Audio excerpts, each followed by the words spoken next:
There is a little bit of a time jump, but you know, we certainly pick up where we left off. You know, the prison has been. Did you guys see the promo?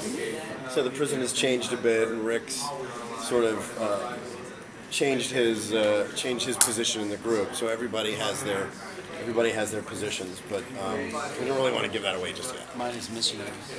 I wouldn't have guessed that. It's right.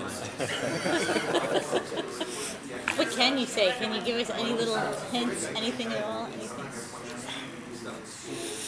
You answer that one.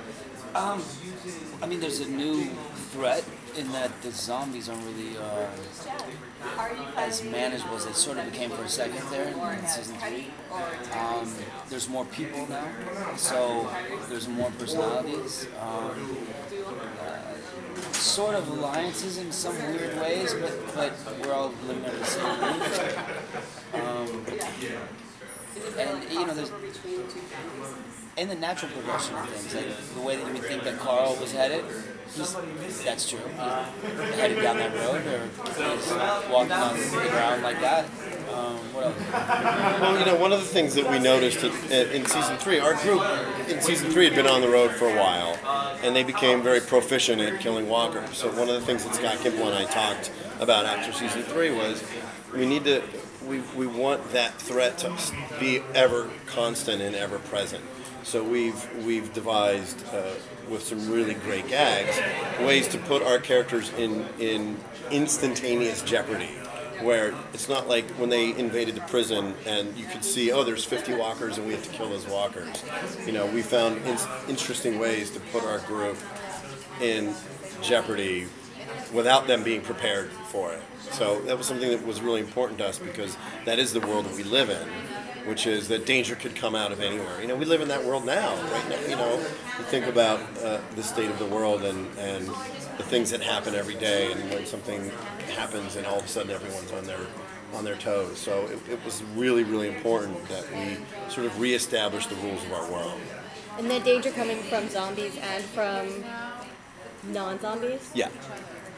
Definitely. Is there an overarching story to this one, like the season 3 was the prison versus? You know, what's interesting about Scott Gimple and the writers is that when they pitched the first 8 episodes, you know, there's definitely an arc in the first couple episodes, and then one particular story wraps up and then another story starts. And you know, what I really do love, and it's something that we've all worked together in terms of characters, is even in the first episode, every character has a beginning, a middle, and an end. You know, we sort of see where everybody is, and we sort of set them on their journey. And it's always important to learn more about Daryl and more about Michonne. And I really believe that the first episode establishes new characters and sort of really plants us where they are and sort of wraps it up. By the end of the first episode, we sort of introduce this new threat. So it's really the one episode in the entire season where there's a little bit of lightheartedness, and there's before the shit hits the fan, so to speak. It doesn't last very long. It's like 44 minutes, and then we're kind of into it. So I think it's really important, and it's exciting to learn. There's a lot of great stuff with Denai's character and Norman's character. What's interesting is a lot of the characters, people seem to have sort of love-hate relationships, like the fans do. You know, with you guys, they just seem to be universally loved. So I'm just wondering, do you feel that? Do you feel like the fans get under? I think not. He has breast implants in the trailer. Yeah, both of us are really badass characters, you know, and it's cool to be badass, but like, if you're just badass the whole time, it's super boring. You know, I mean, it's interesting to see somebody who's tough like, get afraid, you know, trip and fall on their face. So hopefully, you know, that happens as well. You know, and I don't mind when people, I mean, I would read the occasional Daryl sucks. You know, I'll read that, and I'm like, right on. I mean, you don't have to have everybody one way. But I don't know, as long as the writers, you know, which they've been doing, is making us all human, you know what I mean, and making us all falter as much as we do cool stuff. I mean, she's got a katana and I have a crossbow. It probably helps. Yeah, big time. You mentioned that there's a... Could you answer for me?